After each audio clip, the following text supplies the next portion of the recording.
Nah, sekarang kita akan belajar mengenai jenis-jenis ikatan kimia. Ikatan kimia itu ada beberapa jenis. Di video sebelumnya, saya berikan contoh molekul hidrogen ya, atau H2. Kan seperti ini. H2. Atau H berikat dengan H. Nah, ikatan yang seperti ini, antara hidrogen dengan hidrogen, ini merupakan contoh dari ikatan yang kita sebut sebagai ikatan kovalen. Ya. Jadi yang pertama, kita akan belajar mengenai ikatan kovalen. Jadi, ikatan kovalen ini umumnya itu dibentuk dari pasangan atom-atom non-logam. Contoh, hidrogen dengan hidrogen, sama-sama non-logam. Apalagi, H2O. Ya, molekul air H2O. Ini kan bentuknya seperti ini ya. O dengan H ini juga sama, ikatan kovalen. Jadi ikatan kovalen ini itu dihasilkan dari pasangan atom non-logam dengan atom non-logam lainnya. Nah, kemudian ikatan kovalen ini dibentuk dari sumbangsih masing-masing elektron valensi dari tiap-tiap atom yang berikatan. Contoh, hidrogen. Hidrogen ini kan nomor atomnya 1, ya, hanya punya 1 elektron valensi seperti ini. Kemudian oksigen, misalkan, oksigen itu kan punya 6 ya, 6 elektron valensi seperti ini. Oke. Jadi, ketika dia ingin membentuk ikatan O dengan H, maka 1 elektron valensi dari hidrogen akan disumbangkan. Oke.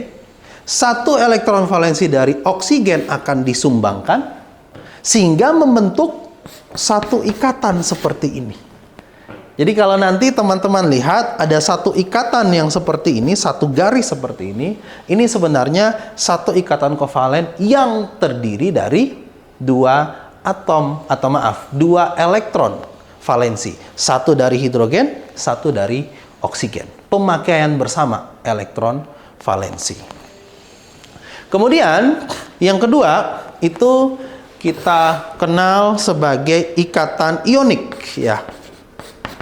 Ikatan ionik. Ikatan ionik ini adalah ikatan yang dihasilkan dari pasangan kation dan anion. Kation itu kan adalah spesies yang bermuatan positif, contoh Na+ misalkan. Dan satu lagi, anion. Jadi spesies yang bermuatan negatif. Contohnya apa? Cl- seperti ini. Nah, Na+ dan Cl- ini bisa bergabung membentuk senyawa yang kita sebut sebagai NaCl, natrium klorida, garam dapur. Jadi kalau tadi ikatan kovalen itu sumbangsih ya dari masing-masing atom, kalau ikatan ionik tidak. Ikatan ionik nanti misalkan Na itu akan menyumbangkan 1 elektron. Jadi kan Na dia akan melepas 1 elektron seperti ini ya, Na+ tambah elektron. Elektronnya yang dilepaskan oleh Na akan ditangkap sama Cl. Ditangkap sama Cl seperti ini menghasilkan Cl-.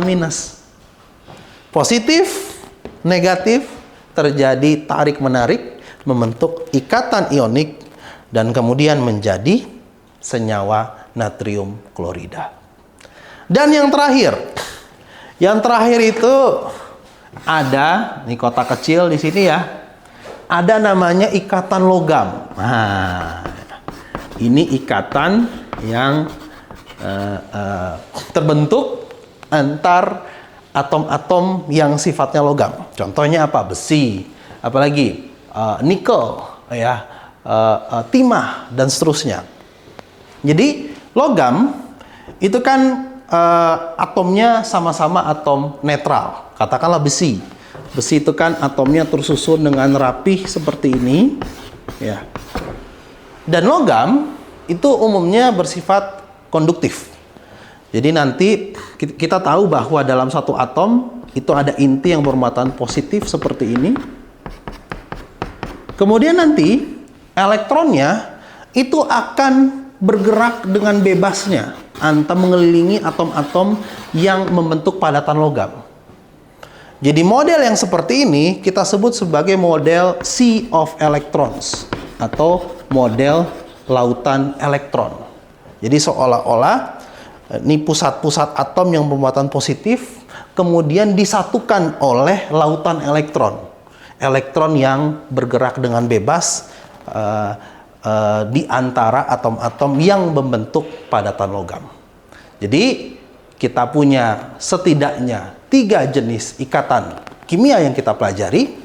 Yang pertama ikatan kovalen antar non-logam dengan non-logam, sifatnya pemakaian bersama elektron valensi. Kita punya ikatan ionik antara pasangan logam dan non-logam. Kation itu umumnya berasal dari logam, anion umumnya berasal dari non-logam, dan bukan seperti ikatan kovalen yang pemakaian bersama, tapi spesies yang nanti akan membentuk kation akan menyumbangkan elektronnya kepada spesies yang akan menjadi anion, dan kemudian mereka membentuk ikatan ionik, contohnya natrium klorida di sini. Dan yang terakhir, ikatan logam. Model Sea of Electrons atau lautan elektron.